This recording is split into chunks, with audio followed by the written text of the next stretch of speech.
All right, it's a brand new episode of the Cedric Maxwell podcast. I am Josue Pavon. He is Cedric Maxwell. We're here to recap the NBA Finals. Man, what a run from the Boston Celtics. What a run. We're going to start out this Josue, the news breaker. Oh, my God. Yo, it's been a while. I don't think I've had more people talking about me, about what happened with me and Draymond Green. It went national. It went around Gary the world. Payton too. And Josue was the guy who had the camera behind the camera. Every time I looked around, I think Josue, every time he saw me near Gary Payton or he saw Draymond, Josue had the camera. Like, well, let me get over here. It's must-see TV, Max. Come on now. You know what? Before I could even start the interview with Gary, as soon as he locked eyes on you, he knew he had to talk trash after game two. So because of the conversation you two had in game one, which wasn't documented, but you talked about, what was it, on 98.5, the Sports Hub, you talked about, he was telling you, well, enjoy this one because you're not going to get the next one. And then after game two, he was right. Yeah, Gary said some things, and, I had some fun with him. It just got to the point where I think for me, it was overload. I had more people talking to me about, I think I had more vested in this series emotionally than I've had since I was a player because of all the noise, because of all the Draymond talk, because of Draymond Green coming up to me, because of some of the things that people have said. And it felt like, for me, it felt like I was involved in the series. I wasn't playing, and I was a big storyline, which really shouldn't have been there. It was a comment that I made, and Draymond really just kind of came back at me, and I told him. He responded to it, right? Yeah. Right. Yeah, and at the very end, I think you saw the second part of it when I was talking to Gary Payton, and Draymond came up, and I saw that. I did. You don't talk to him. You don't talk. You protect me. If a man is talking about me like that, you protect me. And I was like, what? And Gary was looking at him like, what? And we both now looked at each other. And I told Draymond, I said, Draymond, I'm right here. You need to talk to me. He's like, I don't want to talk to you. And then at that point, I knew that it was going to get from bad to worse.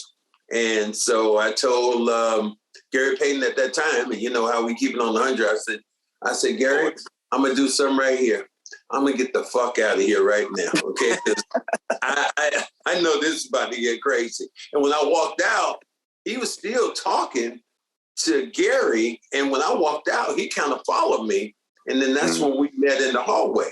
And I turned around and I said, Draymond, he's like, well, when a man says something like that a man, you said that somebody's going to punch me in the mouth. And you got to be by your word. I said, I am about my word. But I didn't want to inflame it because I could have. Because when you said you said that somebody's going to punch me in the mouth, I didn't say that. What I said was somebody should have knocked you the fuck out if you've been playing during the 80s. That's right. But that's the thing. If you had been playing during the 80s, that's the big difference. You weren't saying if I was out there, I would knock him out. No, you were saying if this basketball was going down back then, the way he was playing in game one or game two, rather, in your era and in Gary's era. And the thing that pissed him off, in my opinion, was that Gary agreed with you. I think that's the part that didn't sit well with him because, and then he tried to change the conversation, right? He started talking about Bill and beer, started talking about, as if you weren't about that life, right, Max? And I thought you said it. I thought you said it nicely, rather. Not perfectly, but I would say you said it nicely when you said, maybe you should go. You weren't alive when I was doing this. Maybe you should go ask your daddy about that. Go ask your dad. He would remember. That was funny. Yeah, but it was really. I didn't have any stake in it. I wanted. Right. None of this was personal. Right. Obviously, I wanted the Celtics to win, but it wasn't to the point where I felt like I was trying to attack him. I was just saying what would happen, and I polled almost every one of my friends who played during the 80s. I went to, as he said, I went over and I talked to Bob McAdoo. I talked to Chris Ford. I talked to ML Carr. I talked to Ricky Mahorn. And to a man, everybody said the same thing. They said the same exact thing. So I wasn't trying to berate him. And at the very end of the conversation he and I said, yo, man, actually, I like you. I said, are we good? Are we? And that's when I had his hand. And I said, we good. And we kind of shook hands, and he's like, yeah, whatever. And he walked away, and I walked away. And that was, I thought, the end of the story until I see the next day, Josue was on the beat again. Someplace in the background going, before I could get home, somebody said, who put that out? Sean Grady said, who put that out? See, what is the name of that? Said, oh, that would be Josue's company right now. CLNS. Because he followed that puppy all the way down the line. But, again, it wasn't about me. It was more about the Celtics. And now the Celtics are losing this series. And I think the Celtics really lost this series in Game 4.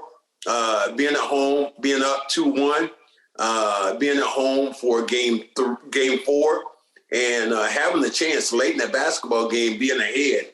And Steph Curry would not let the reins go. As he just came at the Celtics left and right. And man, he alone was tremendous. There were other guys who stepped up, and I think probably one of the biggest surprises for me was Andrew Wiggins. Andrew Wiggins was tremendous in that series. If he didn't get it, if you looked at that series and if you did not have Curry getting the MVP, it should have been Andrew Wiggins because no question. Because he was a guy, essentially, he heads up with Tatum all night. And I think he was stronger. He was bigger. He was quicker. He beat him to the spots. And individually, he was able to contain him.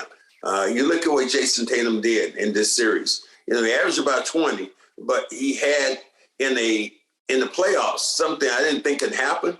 But in the playoffs so far, in 18 games, or how many games the Celtics played during this time? He had 100 turnovers, which is one of the records which probably is going to stand for a minute. Oh yeah, it's going to be up there for a while. Well, I just think that was the part of his game that was overlooked throughout the run, right? I mean, you saw what he did in each and every series. He was the important performance that you needed to win every single way, right? Every single step along the way. Whether it was against the Miami Heat, his big performance probably the best performance of his career, right? Game 6. Or what he did against the Milwaukee Bucks. I mean, I just think when it came down to Tatum and the Celtics was that the fourth quarter late game execution. There was just turnovers after turnovers, and it was from the guys the three guys that you needed to clean it up the most, right? Between Tatum, between Brown, between Marcus Smart, and the Golden State Warriors, they capitalized on that, right? I mean, the Celtics. They survived some big punches, but when it came down to it in those fourth quarters and those most important stretches of the game, the last 5 minutes of the game, the Golden State Warriors took care of business, especially in the last 2 games. Well, and you take that series even further and you start looking at maybe the bench contribution. Derek White was great in that first game.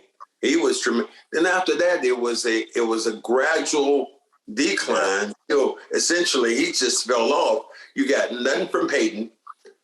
You look at Grant Williams, who had been so good during the playoffs.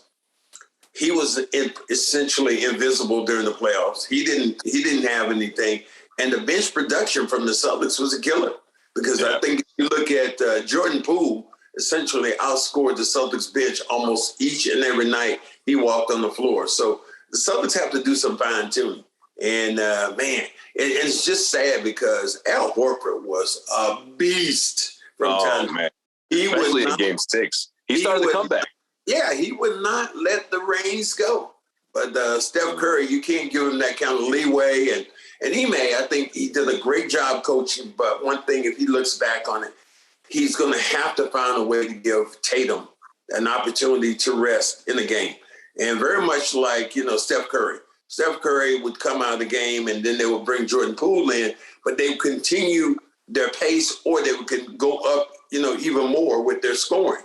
Celtics didn't have that. And that's why I think Ime essentially had a hand tied behind his back, especially in those last 3-4 games. Well, Max, he didn't trust the bench. And, when it came to guys that he needed to step in, they didn't contribute after Game 1. I think this was the mistake that we did, though. This is the mistake that we did, Max. We put this invisible cloak on top of, whether it was Derek White or Grant Williams, because they did it in specific games, like Game 1 in the finals. Like the big performance Grant gave you, against the Bucks, against Giannis. We imagine them doing that throughout the championship, throughout the NBA Finals, at the biggest stage. That was a big mistake, and thinking that they could take on that type of challenge. They weren't ready for that. They showed you flashes of it, but they didn't do it consistently enough. Here's the thing about it. They had their opportunities. I think that's what you're looking at. They had their opportunities. Well, yeah, because those are the guys that he trusted. Obviously, those are the three guys. Or two guys. Times that you brought in Pritchard. Pritchard. Right. Pritchard, and you played. Pritchard and White were in the game together, and that's when I think Golden State went on a 21-0 roll. Run. You couldn't have those two guys in the game at the same time, and those are the kind of results you were getting. I think D-May would probably be kicking himself over that one particular thing. Everything else, I think, he did what he could do, and this team just did not have enough at the end of the day. Well, we knew how top-heavy they are throughout the postseason. Those are the guys that carry this team, and I just felt like those are the guys that, whether you want to say they were exhausted or whether they were too into their head, but they made some crucial mistakes in those fourth quarter stretches. Golden State Warriors capitalize on that. You're not going to survive games where you're committing 17, 18 turnovers and expect to win. I mean, those are 30, 35 points you're just giving to the Golden State Warriors. And that was no recipe for success. They never cleaned it up after the first two games. The turnovers was always an issue. Yeah, I remember looking, I think it was game 5 in Golden State. And Sean Grandy, my broadcaster partner, and I had talked about it, said, well, what the Celtics have to do is clean up the turnovers. And the first possession the Celtics had, Jayson Tatum flies through, going to his left, and throws the ball out of bounds. It's like, dude, you just went over what you had to do and essentially failed. But here's the thing about it. I think this was a learning block. It was a platform to learn on. And will Tatum and Brown be back? Yeah, I think they will be. But also look at the Eastern Conference. Will it be better? How will those guys compete? Because right now they have the Celtics at the top. And one thing we know, that when you're at the top, you are going to be the hunted. You are going to be the hunted. So the Celtics are going to be the hunted. And Tatum will be, probably more than anybody, be in a situation where people are going to look at him and judge him fairly or unfairly as the dude on this team. This episode of the Cedric Maxwell Podcast is brought to you by Indeed. No one has a business like yours with all its strengths and challenges. To succeed, you need a hiring partner that adapts your needs, and you need Indeed. Indeed is the hiring platform where you can attract, interview, and hire all in one place. Instead of spending hours on multiple job sites searching for candidates with the right skills, Indeed's a powerful hiring partner that can help you do it all. Find great talent faster through time-saving tools like Indeed Instant Match assessments and virtual interviews. With Instant Match, over 80% of employers get qualified candidates whose resume on Indeed match their job description the moment they sponsor a job, according to Indeed Data US. One of the things I love about Indeed is the fact that it makes it so easy for you to hire. It takes less than 10 minutes for most SMB employers to post a job. According to Indeed data, Indeed does the hard work for you. When you pay to post a job, Instant Match shows candidates whose resume on Indeed fit your description immediately after you post, so you can hire faster. With Indeed, you can select for the skills that matter to you the most. Add from a selection of over 100 Indeed assessment tests to your job post and hone in on the candidates with the right skills faster. Indeed has such great talent. In fact, 3 out of 4 of U.S. online job seekers search for jobs on Indeed each month, according to ComSource. Even better, Indeed is the only job site where you can pay for applications that meet your must-have requirements. Indeed is an unbelievably powerful hiring partner, delivering 4 times more hires than all other job sites combined, according to CLNS in 2019. Start hiring now with the $75 job credit to upgrade your job post at Indeed.com/Maxwell. Offer is good for a limited time. Claim your $75 credit right now at Indeed.com/Maxwell. That's Indeed.com/Maxwell. Terms and conditions apply. Need to hire? You need Indeed. Man, one stat I'll give you, and I'm not big about stats, but Larry Bird in 1981, during his first championship run, he averaged 15 points a game, shot about 40% from the field.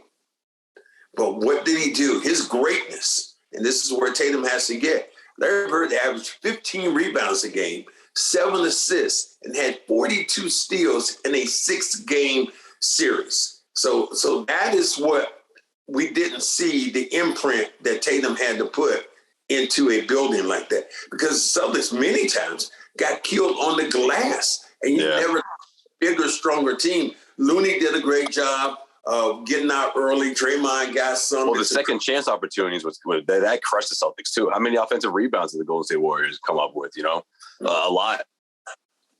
And you said it, Looney, Draymond. I mean, guys were getting it in there. But what do you think? What do you think the reasons behind that? Is someone like Tatum, maybe not specifically just the rebounding aspect of things, but why couldn't we see more games with Tatum was better in those situations? Whether it was shooting down the stretch in those fourth quarter, or when it was down to like the last few minutes, or whether it was just him overall and committing so many turnovers.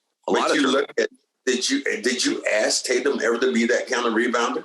Did anybody ask him of that?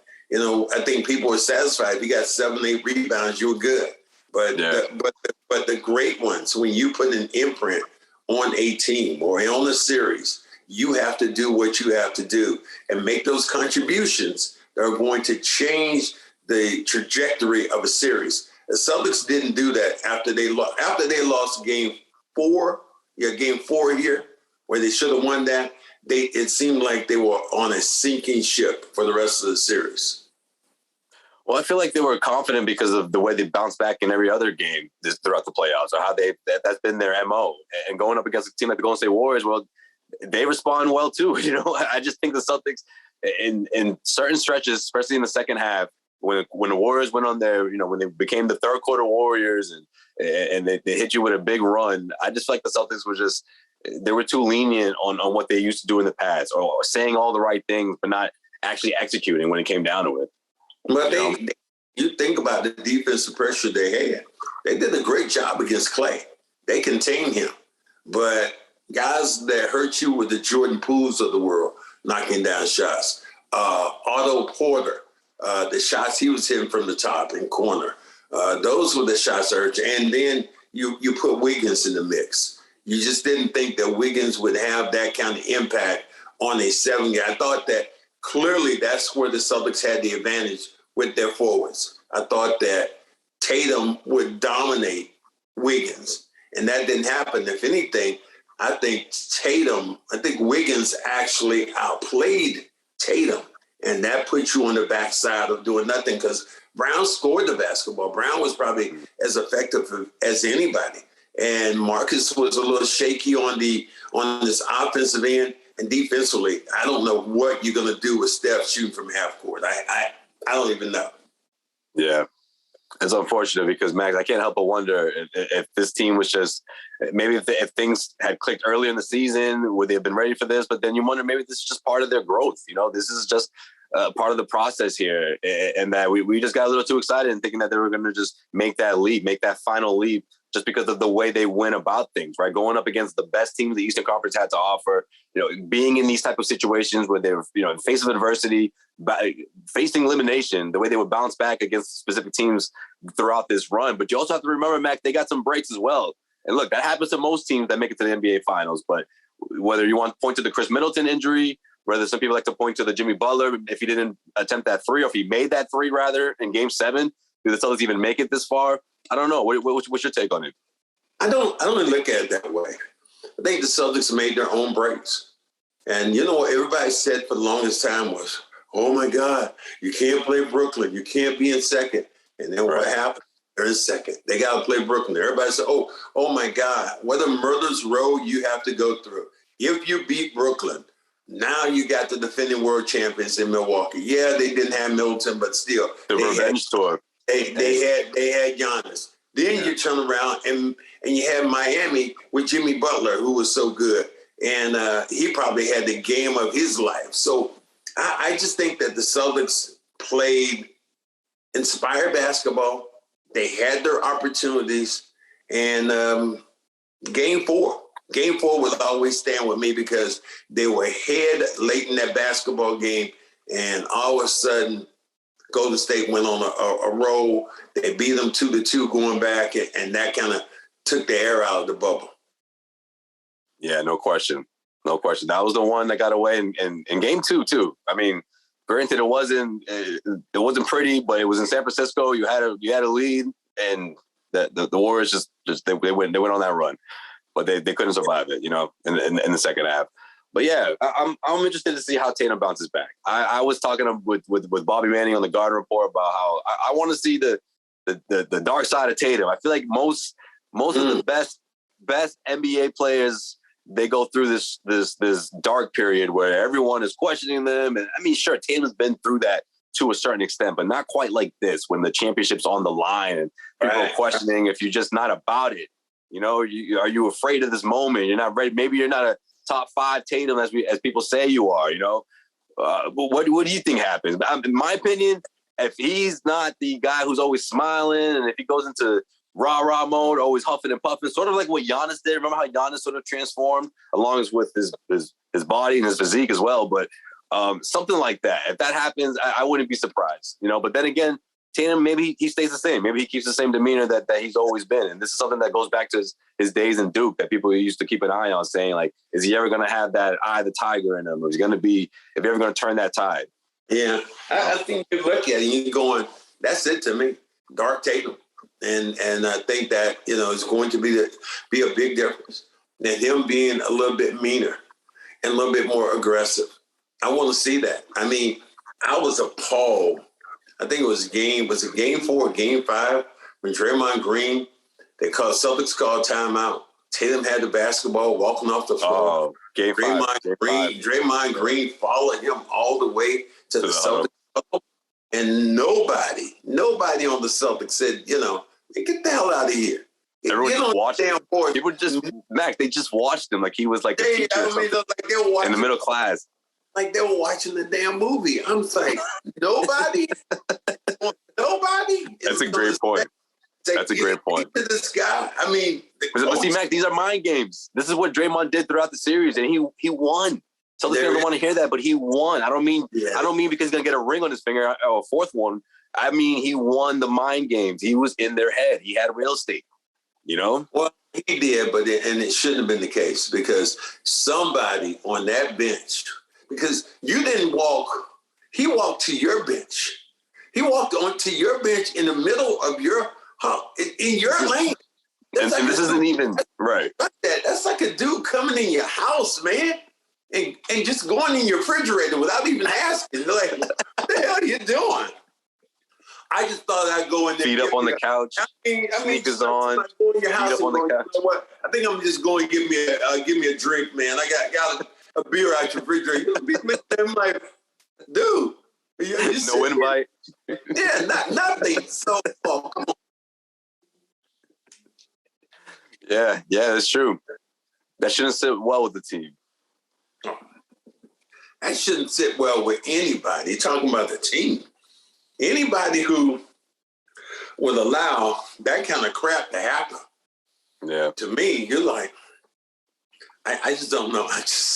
I was just blown away looking at Draymond do that. But then again, I was blown away with some of the things he did in game 2 when I talked about he just turned it into football. And the way he was setting screening people. The officials didn't make the call. And at that point, hey, officials ain't going to make the call. I'm going to take that in my hand. But I tell you what, I give him credit for this. He won a championship. And he was an integral part in winning that championship later on.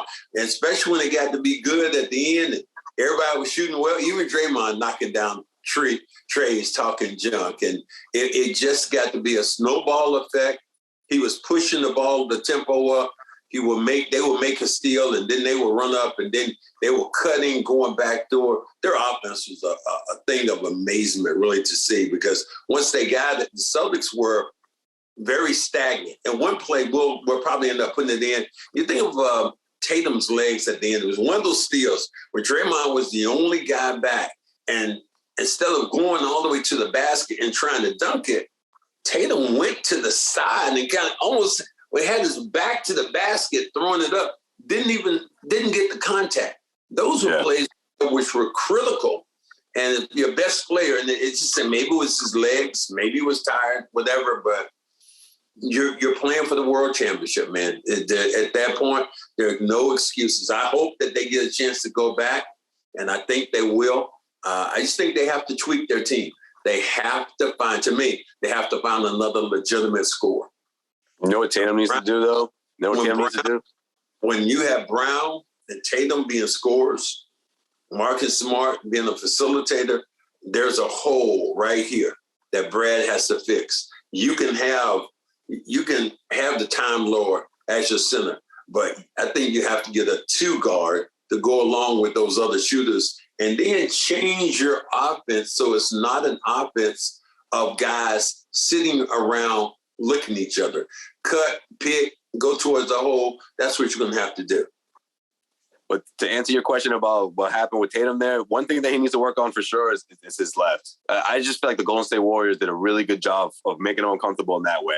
And he tries to go back to his right a lot of the times. And I don't know. I just think that's a part of his game that stuck out a lot to me in a big way against the Warriors, the way they were defending him.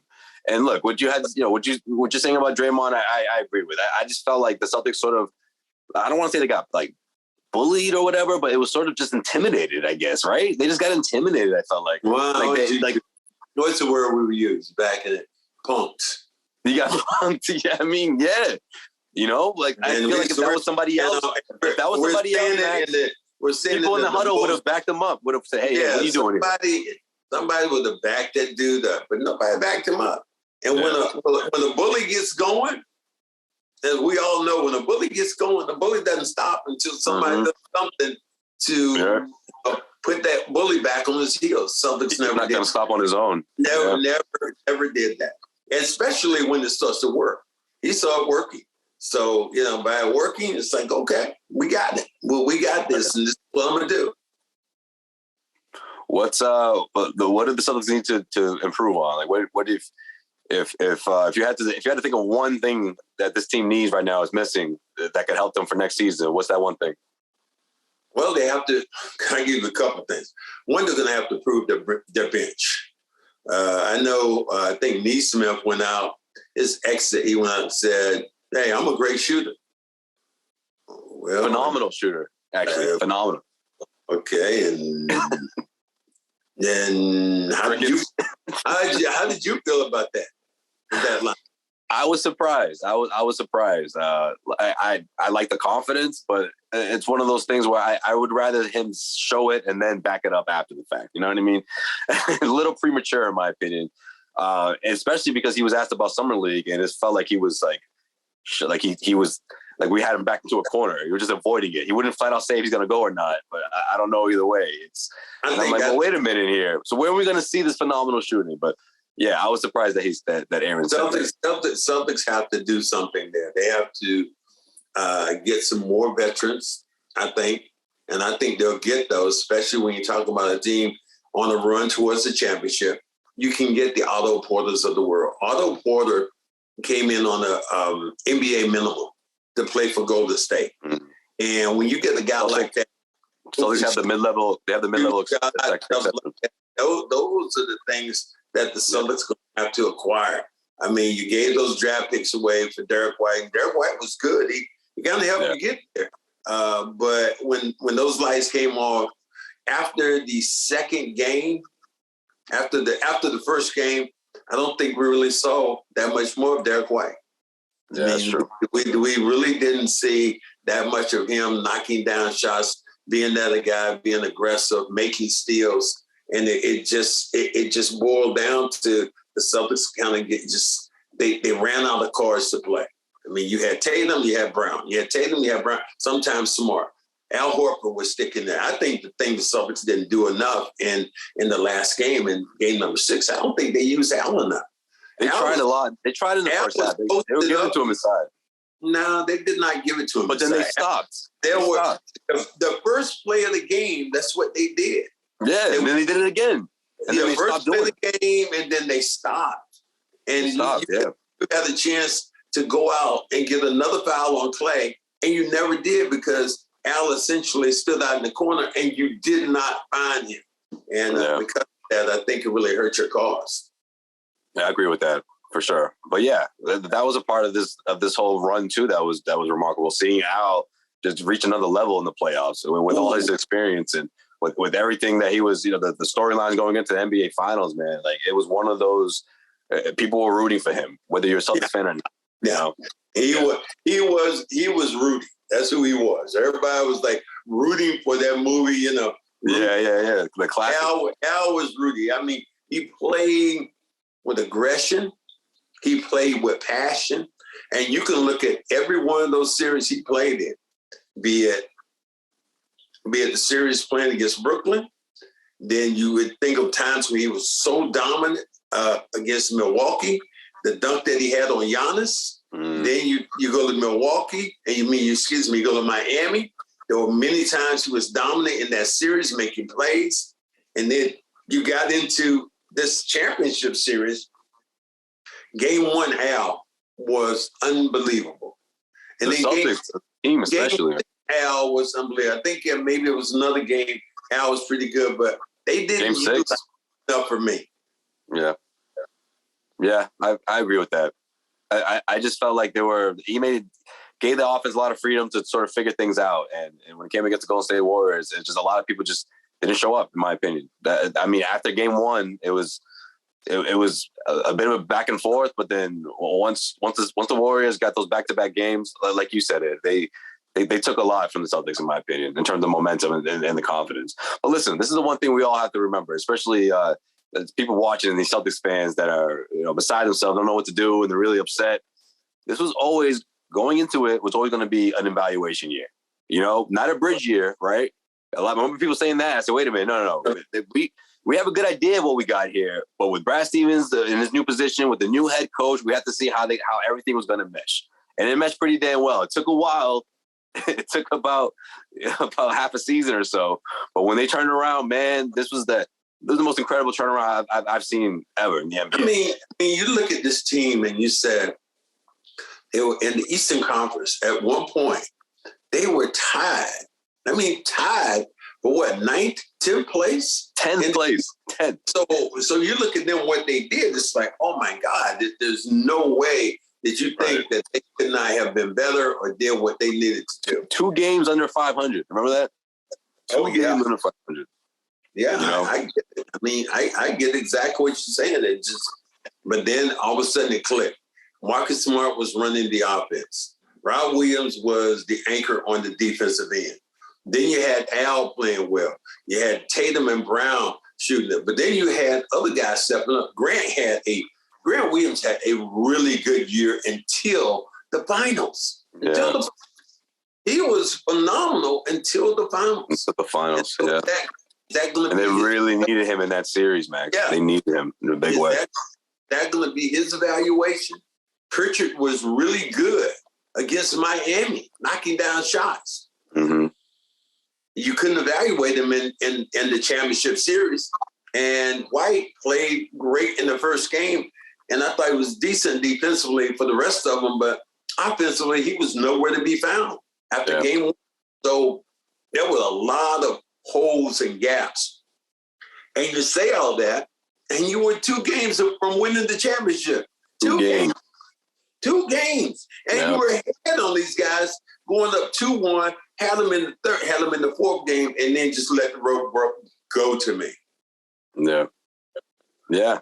But he's either going to make them or break them, right, Max? Yeah. And it sounds like you're on the side that you think it's going to make them, right? Because you don't want to blow this thing up, right? You're not buying into the craziness of people saying whether it was trade Marcus or I haven't heard the break the Jays up yet. They haven't revisited that conversation, but who knows? Who knows? One day, maybe people will get their wish and Marcus Smart will be gone. And then you'll really see what you actually miss from Marcus. And I don't know, and I'll go with you. And you talked about what's happening over there in Fenway tonight. Oh, that's right. Manny, my guy.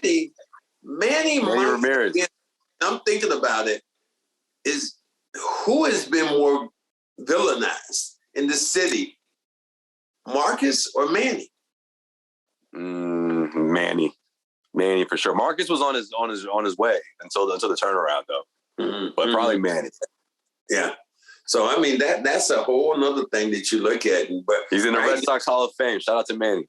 Right now, everybody see the first thing you see is Stephen A. Smith going, well, you got to get a point guard. You got to get a point guard. And then he mentioned a couple of people. He goes on and said Chris Paul. But there's only one Chris Paul that ever played. And the Chris Paul that we just saw that was 37 years old fell off a cliff that was huge. And so I don't think you're looking at him. What point guard is out there that you're going, wow, this guy will make you better? I mean, you tried with Kimba. You had Kimba as your point guard. Well, that didn't work for you. And then you got a defender. And look what happened to you. Again, you were that close. I think it was this one thing that pissed me off. I think it was, it kind of it made me laugh when I saw Steph Curry do like this. When he said, night, night, Celtics. But what pissed me off, he took a picture with the...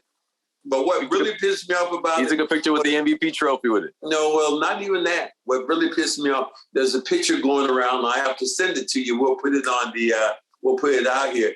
Was a picture of James Worthy doing it. Yes. Yeah. Celebrating his team that didn't... Oh, yeah, the other team. Yeah, well, what a hater. What a damn hater that is.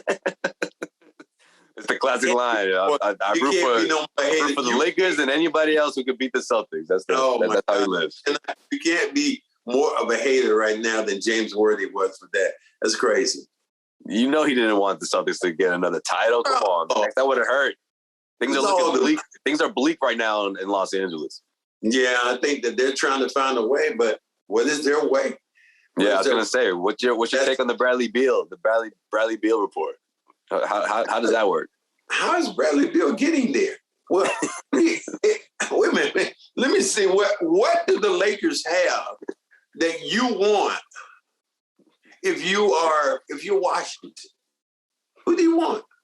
Only one I think you want right now, if you are Washington, you say, okay, if you're doing that, then we'll take Anthony Davis. And then what does that do? Where does that put you if you got... I don't know. That's the report. If you have Beal and your guy back together again, reuniting. How does that Westbrook, how does that work out? If you get those two, I mean, if you're the Lakers, how can you even make that happen, Josue? That's what I'm saying. Yeah. You don't have the assets to make that happen. Yeah. I mean, maybe if you get a third team involved, but then what's in it for them, you know? I don't know. That'll be third team involved to give the Lakers Bradley Beal.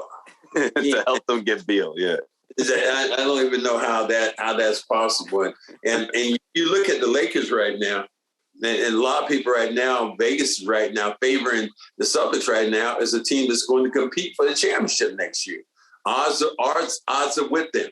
But if you look at the Lakers, man, what they're going to have to climb through over there, Phoenix is going to be back. Understand that. Everybody said, there was no super team in the NBA this year. Wasn't the Phoenix Suns, weren't they a super team? I mean, they won 62, 63 games. And then you look I don't know if I call them a super team, though. Well, who else won 60 games this year? Nobody. Yeah. Well, I think when people hear super team, they're expecting, 3 like surefire Hall of Famers, something like that. But yeah, I hear what you're saying. Well, I mean, you look at the guys they have right now. Chris Paul is going to be a Hall of Famer, right? No doubt. No question. And then you look at their shooter. Is he going to be one eventually if he keeps shooting that way? Devin Booker. He's on pace to be one. He's on pace to be one. I mean, but then you get all those other those ancillary pieces that go along with it. The ones that the Celtics need. Yeah, that's a good point because the Suns have plenty of those. Yeah, Suns have plenty of those guys that can shoot the ball and defend Bridges. Kyle Bridges, Payne. Cameron Payne can get hot. Yeah. So Phoenix had a really good team, and they got beat. They got beat worse than anybody I think ever to play in that kind of a 7-game series and playing at home. That's a good point, Max. Because for a little bit, people thought that the Celtics were along the same line, right? Of having that depth, having these homegrown pieces that could complement Tatum and Brown. But after seeing what you saw in the NBA Finals, how do you feel about those guys, right? The Grant Williamses and the Peyton Pritchards and the Aaron Nesmith. I mean, can one of those guys be a realistic piece in the rotation for Ime? You know, we saw a lot of guys leave throughout the year. I mean, do you see a few of these guys latching on and being a significant piece?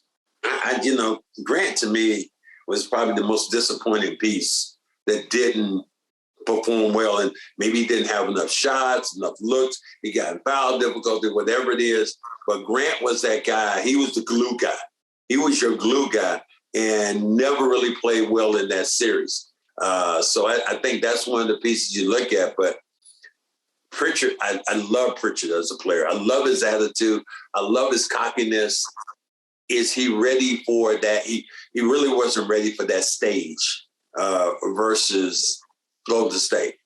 He's saying he wants to play 20 minutes a night next season. Like that's a goal for him. And that would be a significant improvement.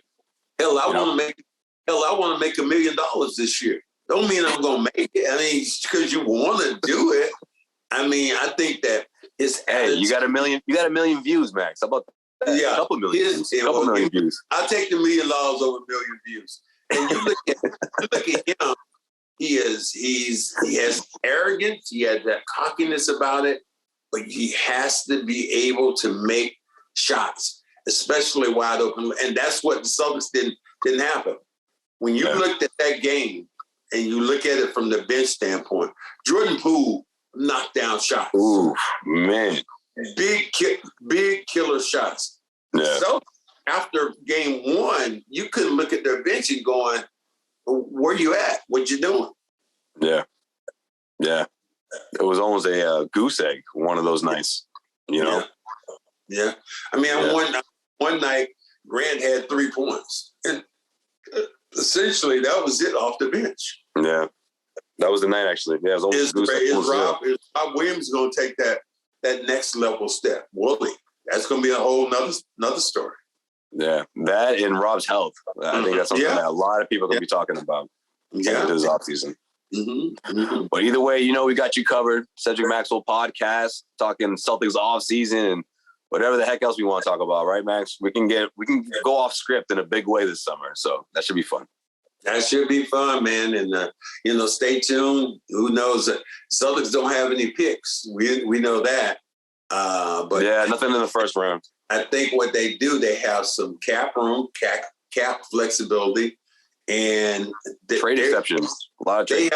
They essentially go down. You keeping maybe 1 or 2 guys, maybe 3 at the maximum that can help you on that bench, but everything else, you might just have to push to the wayside to find some of those players that you think about Golden State.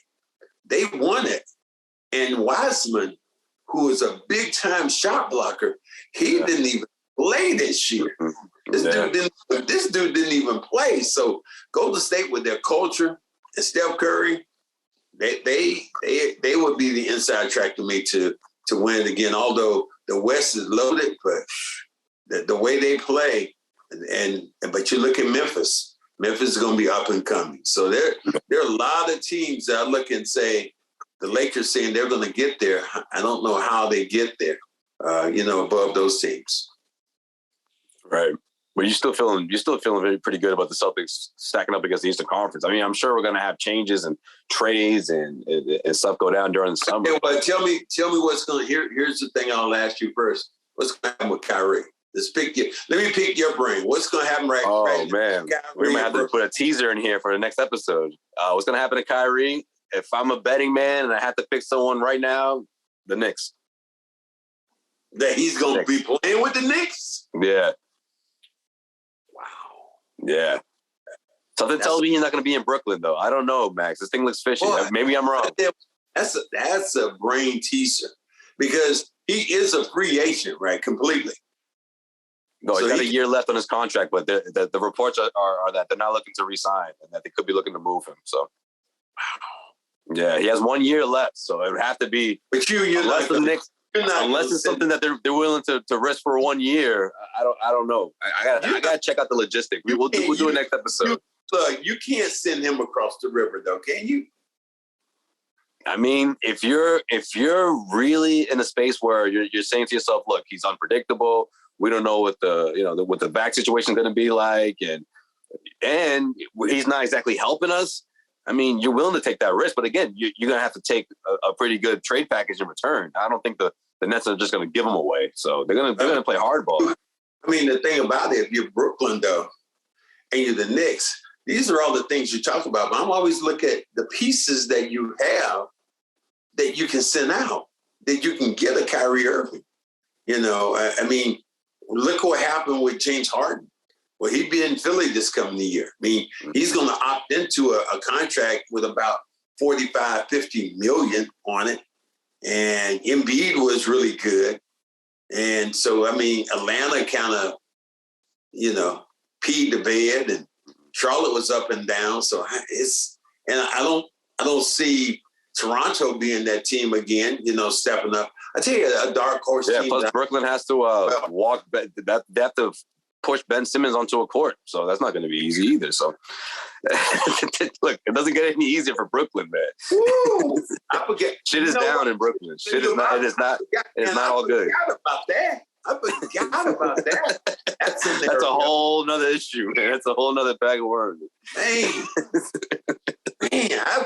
you know what? It didn't even dawn on me. If you said, all I could think was Kyrie, and I could think of Durant. But my mind didn't even say anything at all. It didn't even register. I feel like the guy on what was that? Home Alone. Like that's what it looked like you did. You were so shocked. Ben Simmons. And then you just pictured Ben Simmons just like not in uniform. You're like, crazy. That's the Nets fan base right now. That is absolutely crazy. You know how Biggie says it's all good? It's all good, baby, baby? No, not all good in Brooklyn right now. Not all good in Brooklyn. Wait, I thought you guys down. Jay-Z from Brooklyn, didn't he? And he was always right. And he stayed at the Warriors game.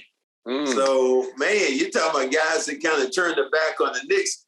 The guy I'm surprised I didn't see any of those games was actually Spike Lee. Spike Lee always goes one way or the other, but I didn't even see Spike. So it was just kind of crazy thinking about it. And I can't believe he went to the Nets game. Again, you and your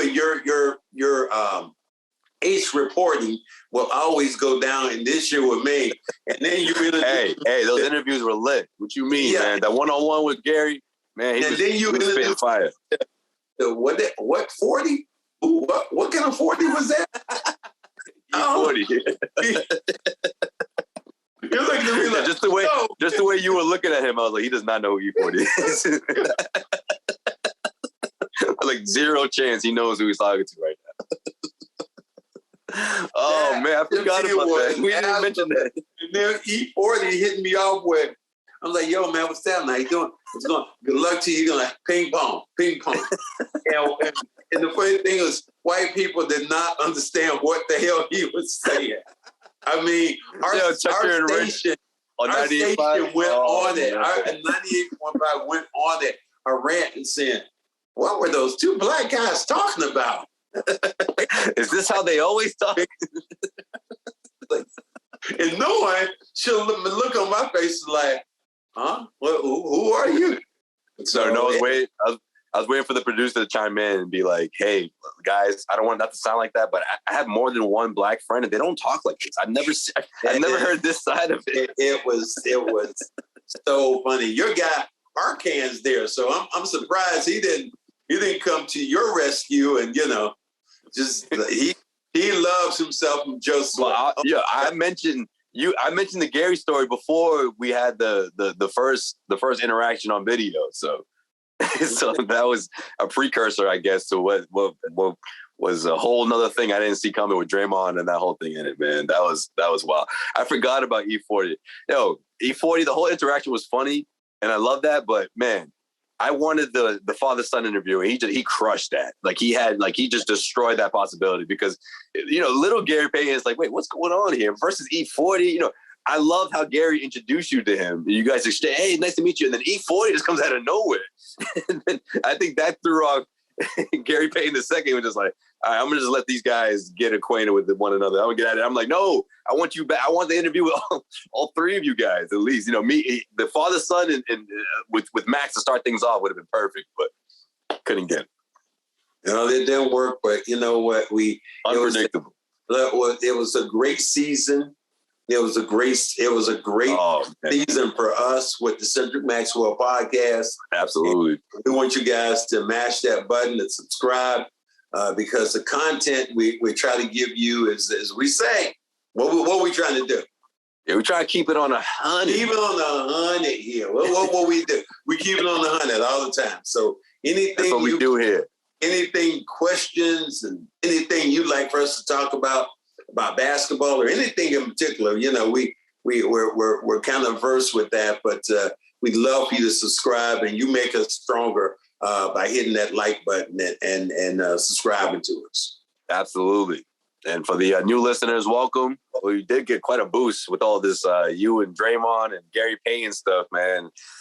But we haven't, because of the traveling back and forth, obviously, one crazy series, it was about a week or so, it's been a couple weeks since we had our last episode, but we're back. We appreciate the support, guys. And of course, like Max said, subscribe, like and subscribe. It really helps us out, guys.